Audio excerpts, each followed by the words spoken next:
change the battery on this Saab key fob. This is the detonator style. Really, the only thing you need is a small Phillips head screwdriver.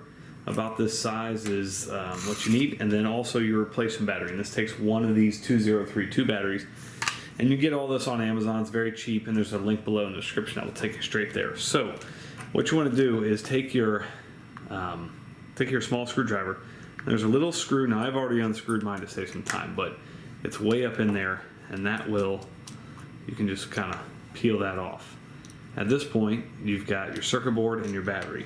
You don't need to take the circuit board out. Just take your battery and push very gently right there. Okay?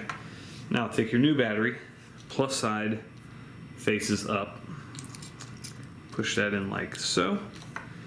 And as far as putting this back on, you want to take this side, the side with the little lock button, push that in first, and then put your screw back in. You're all set. Thanks so much for watching. Make sure you hit that thumbs up button.